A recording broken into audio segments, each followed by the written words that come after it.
Most work gets done through the establishment of employment relationships, though this is not always the case. You might be surprised by how slippery the definitions of employee and employer turn out to be, and how recent changes in the structure of employment have complicated matters. Full-time employment by a single employer is still the norm, but there are many variations of this theme. These variations can affect the legal rights of people performing work. The first important reason to correctly determine whether someone performing work is actually an employee is because this information is required for compliance with tax law. If someone is an employee, the employer is required to withhold income taxes, pay the employer's share of Social Security and Medicare taxes, and provide workers' compensation and unemployment insurance.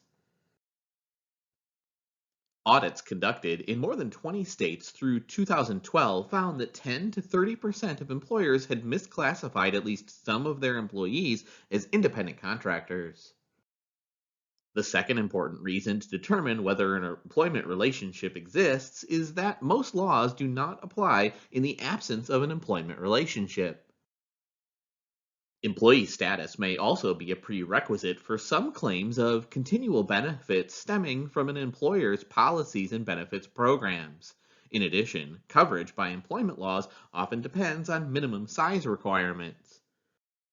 Because only employees are counted when determining firm size, whether particular individuals are employees can determine whether other individuals who clearly are employees will have legal rights to assert. The other side of the employment relationship must also be considered. Even when a person doing work is clearly an employee, there can still be questions about the identity of the employer. Complexities in corporate structure and practices, such as leasing employees through temp agencies, can cloud the issue of which entity is liable if employees' rights are violated. Don't we know an employee when we see one? Surely Congress and other legislative bodies that write employment laws must have defined the intended beneficiaries of these laws. In Title VII of the Civil Rights Act of 1964, which is typical of other employment laws, Congress defined an employee as an individual employed by an employer. Definitions of this sort are hopelessly circular and fail to provide any criteria for discerning who is actually an employee. But perhaps Congress neglected to be more specific because of the meaning of employee can be self-evident. Isn't an employee simply a person who performs work for someone else and receives pay in return? This common sense definition goes a long way. Unfortunately, it's insufficient to distinguish between employees and independent contractors because both do work in exchange for pay. Difficulties may also arise in distinguishing employees from temps, interns, students, volunteers, and partners. Distinguishing between independent contractors and employees is the central and most continuous issue surrounding employee status. Because both employees and independent contractors perform work in exchange for pay, other factors must be considered to distinguish between them. The economic realities test is one approach used by courts to distinguish between employees and independent contractors, particularly in Fair Labor Standards Act wage and hour cases. The focus on economic realities test is on whether the person doing work is in business for herself and not dependent on a particular employer to engage in this line of work. A worker would be considered an independent contractor based on the following factors. They control how, when, and where the work is done. They provide the tools, materials, and supplies, and are paid on a specific sum and can profit by managing the work efficiently. They are engaged for short periods of time, have distinct marketable skills, perform work that's not needed on a regular basis, and provide services to different hiring parties. More often than not, some facts point to independent contractor status and others to employee status. Courts then have to look at the totality of the evidence to determine the worker's status. It is the hiring party who bears the burden of proving that a person performing work is an independent contractor and not an employee. Another widely used method for determining employee status is the common law test. It considers the following factors: the hiring party's right to control the manner and means by which the work is done, the level of skill required, the source of necessary tools and materials, the location of work, the duration of work, the right to assign additional projects, the discretion over when and how long to work, the method of payment, and the role in hiring and pay and assistance. In addition, the work needs to be part of the regular business of the hiring party, whether the hiring party is in business in general, whether benefits are provided to the hired party, and the tax treatment of the hired party as well. There are considerable overlap between the two tests, but the common law test emphasizes right of control, whereas the economic realities test focus more on the market for contractor services. When the right of control factor is considered, the most relevant issue is whether the hiring party has the authority to control where, when, and how the work gets done. It is clear that a company cannot establish independent contractor status simply by labeling its workers as contractors. Nor do independent contractor agreements suffice to provide that workers are not employees. The details of working relationships measured against the criteria of the applicable tests of employee status are what matters. But this does not mean that agreements are useless. Companies using independent contractors should have signed agreements spelling out the terms of these relationships to avoid misunderstanding. Agreements also serve to document the nature of the relationship when that relationship is disputed, provided that the agreements are accurate and demonstrate genuine independent contractor status. Because right of control is a critical indicator of employee status, firms have to be prepared to relinquish most of their control over how the work is done if they want to use independent contractors rather than employees.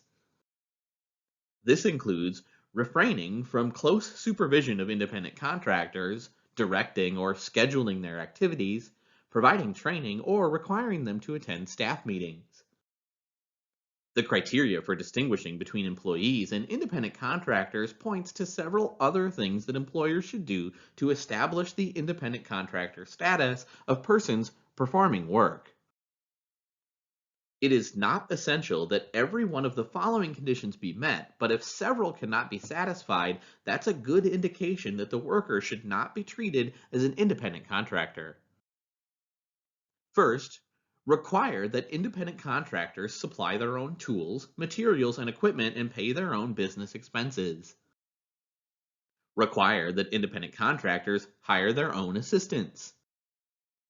Require that independent contractors pay a flat fee for the work performed rather than an hourly or weekly rate. Closely review long-term independent contractors and do not assign new projects without reviewing agreements. Do not have independent contractors doing the same work that regular employees are doing or work that is central to the business that the company is in. Do not provide benefits to independent contractors, including paid time off. Make it clear that independent contractors are free to offer their services to others. Questions about status are especially likely to arise in situations where some individuals are performing work as independent contractors alongside others who are doing basically the same job as employees. Alternatively, an employee may be downsized or otherwise leave employment only to return in the guise of an independent contractor consultant performing the same work but with a different employment status. In general, employers should avoid using both employees and independent contractors to perform the same work. Another variety of contingent workers is temporary workers or temps. Legal problems can arise when temp workers, particularly those kept on for long periods of time and doing the same work as regular employees, challenge their exclusion from the benefits available to a company's regular employees. Employers must not arbitrarily exclude some workers from benefits of employment by designating them as temps when they're employed on a long-term basis. Nor should they do the same work as a regular employee or meet other legal criteria for establishing employee status. If work is performed for educational institutions by students and serves, at least partially, as an educational purpose, are the persons performing such work employees, students, or both? Most recently, it's been concluded that graduate and teaching research assistants are employees for the purposes of exercising rights under the National Labor Relations Act. In deciding this way, the NLRB essentially said that grad students can be both students and employees, and it's not necessary to consider which status is primary. Graduate students at a number of private universities have sought to unionize, but New York University is the only school that currently has a labor agreement in place with grad students. Because landing an internship has become a requirement for college students striving to get decent jobs, and many internships are without pay, the legality of unpaid internships has increasingly come into question. There are a number of parameters employers can follow for offering unpaid internships. A college should oversee the internship and provide academic credit, and the employer should provide the intern with general skills that could be used in multiple job settings. The intern should not perform the work of the business on a regular basis, and the business should not be dependent on the work of the intern. The intern should receive close supervision, and their experience should be more like job shadowing. The intern should not be used as a substitute for a regular employee, and the internship should be a fixed, relatively brief duration. The issue of whether interns must be paid is important both on its own terms and because it affects whether interns are covered under other employment law. Regarding anti-discrimination laws, unpaid interns are generally not covered unless they receive some form of significant remuneration, like insurance or workers' compensation.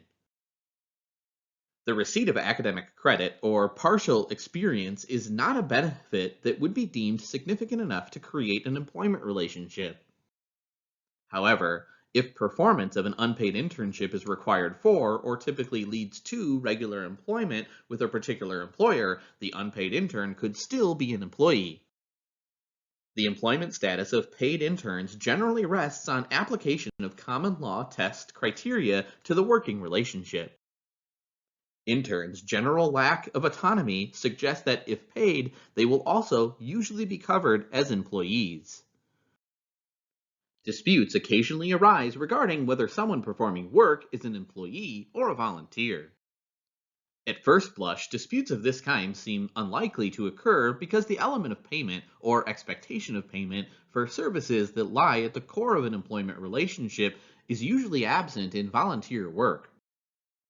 The issue of employment status of volunteers overlaps somewhat with other work arrangements, but courts have not identified any specific test or set of factors to distinguish employees from volunteers. One frequently mentioned consideration is whether any benefits received by volunteers constitutes significant remuneration rather than inconsequential incidents of an otherwise gratuitous relationship. A court found that a volunteer firefighter was not an employee for purposes of Title VII sexual harassment claim because the remuneration she received was not significant enough to meet the threshold requirement for paid work. In contrast, some courts treat the issue of remuneration as but one factor in the totality of the circumstances to be considered. Other factors relevant to volunteer cases include whether there's any pressure to engage in work or the degree of similarity between a person's volunteer activities and job duties and the amount of hours per week spent at that volunteer activity. The DOL has defined volunteer as an individual who performs hours of service for a public agency for civic, charitable, or humanitarian reasons without promise, expectation, or receipt of compensation for services rendered. In a case involving non-paid police officers, the court decided that officers were volunteers rather than employees because of the inherently civic nature of police work. Partners, officers, board members, and major shareholders generally are not employees. Such individuals personify the business and function as principals rather than as agents. Ultimately, though, it's the nature of the individual's relationship to the organization, not the individual's title, that matters. The EEOC uses the following criteria to distinguish between employees and partners: whether the organization can hire or fire the individual or set rules and regulations controlling the individual's work.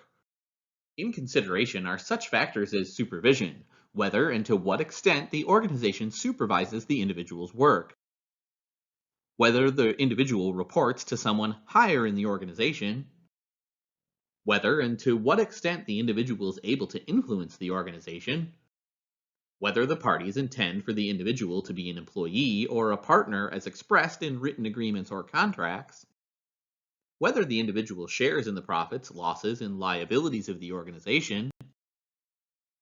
The dominant theme expressed in these criteria is the extent to which the individual acts autonomously and participates in the management of the organization. The Supreme Court approved the use of these criteria in a case involving the status of a physician shareholder who simultaneously worked for a medical clinic and served at its board of directors.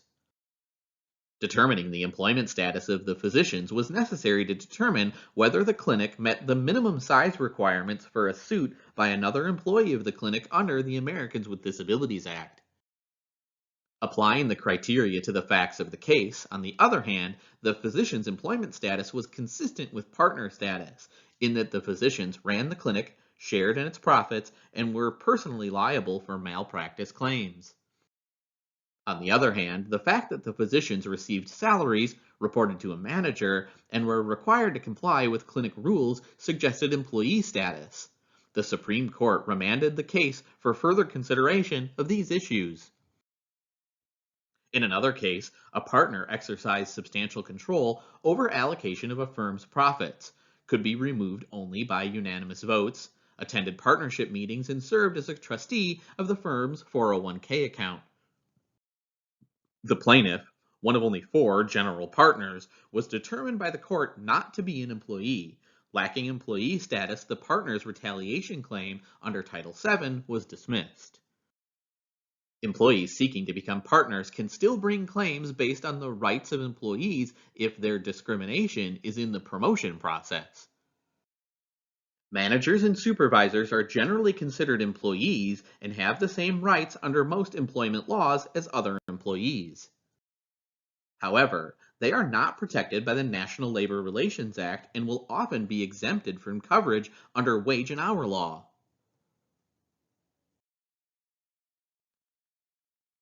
As for undocumented, the general policy of federal agencies has been to enforce employment laws without inquiring into the immigration status of workers. Thus, undocumented workers are treated the same as other employees and allowed to pursue other legal claims. However, the remedies to which they're entitled might be affected by their immigration status. An employee whose rights under the National Labor Relations Act were violated admitted during a hearing that he was a Mexican citizen and was in the United States illegally. The Supreme Court held that it would not allow undocumented workers to be awarded back pay. Thus, the NLRB could issue a cease and desist order based on the violation of this worker's rights, but not award him back pay. In a subsequent case, an undocumented worker filed a claim for unpaid wages. The employer apparently reported him to federal authorities who took the employee into custody. In considering the Employees Fair Labor Standards Act claim, the court distinguished pay for work already performed from back pay based on prospective earnings last due to an employer's illegal act. Although the Supreme Court had ruled out back pay awards to employees in the country illegally, the lower court determined that the employer should not get away with cheating undocumented workers out of pay for work already performed.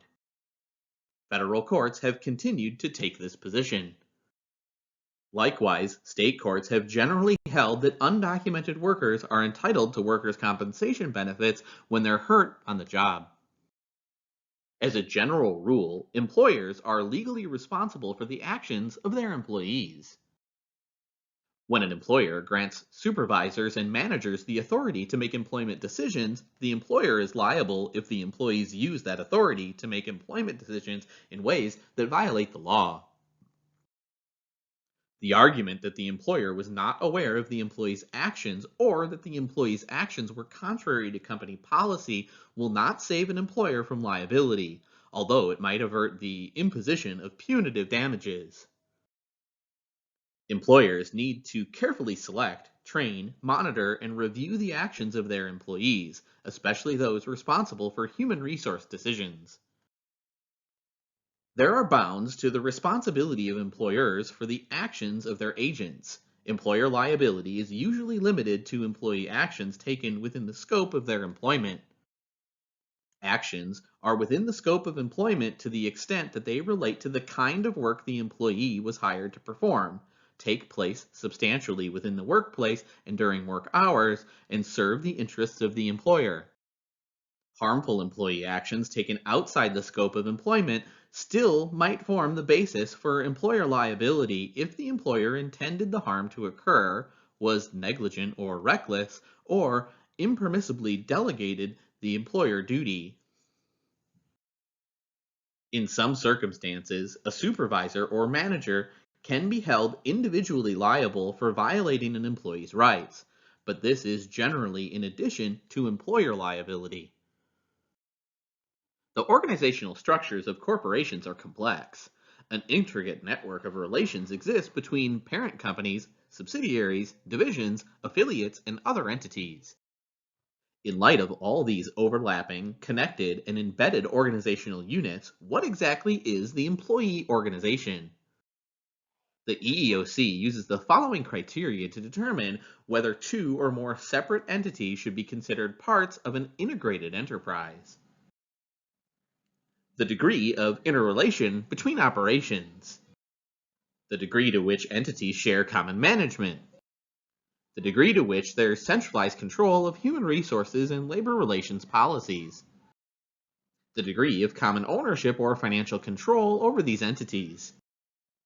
The same criteria are used to determine when multiple entities constitute a single employer for the purposes of enforcing the Occupational Safety and Health Act. The element of centralized control over human resources and labor relations policy is usually given the greatest weight. Indicators of centralized control include the existence of a single corporate human resources department, common screening of applicants for employment, and the same individuals making employment decisions for the involved entities. In one case, employees alleged the failure of a company to provide sufficient advance notice to employees that it was going out of business. The court concluded that the holding company and its closely held subsidiary were parts of a single enterprise. Sometimes companies are linked because they're joint employers that maintain employment relationships with some of the same employees. There are a few circumstances where joint employment might exist. For example, when companies get their workers from temporary staffing firms or other labor providers, or when companies agree to share staff. These arrangements do not automatically lead to joint employer liability, but they have the potential to do so if both parties function directly or indirectly as employees. Recognition of joint employer liability has expanded in recent years, but legislative efforts are underway to roll back expansion. Questions from joint employment frequently arise in agriculture, where farm labor contractors, FLCs, are used extensively to provide farmers with seasonal labor. These agreements raise questions about who is legally responsible for the often substandard conditions under which farm workers toil. In one such case, a farm was found to be a joint employer of workers harvesting cucumbers and shared liability for a host of employment law violations with the FLC. Joint employment is also an issue when employers use temporary staffing firms. Arrangements vary considerably, but the temp agency usually assumes many of the client company's human resource functions. Under these circumstances, a temp agency is most often considered the employer of its temps. A client company might also be deemed a joint employer of employees it procures through a temporary staffing firm. How should companies that use temp workers supplied by temp agencies deal with those workers and performance problems when they emerge, if temp workers complain about inadequate treatment or request medical leave? In one such case, the client firm responded to employee complaints by deciding to obtain all part-time and temporary employees through temporary staffing firms rather than hire them directly. Because the firm exerted substantial control over the temps and their work, they were found to be a joint employer, sharing liability with the temp agency for violations of the National Labor Relations Act. Employers cannot assume simply because they obtain workers from temporary staffing agencies or use the services of employees from contract firms that they're free of legal obligations to those workers. The degree of control extended over the workers is a key factor. The only way not to be deemed an employer is to avoid acting like an employer. Actions such as supervising, training, selecting, and disciplining individual temps should be avoided if an employer does not want to risk being deemed a joint employer of its temps.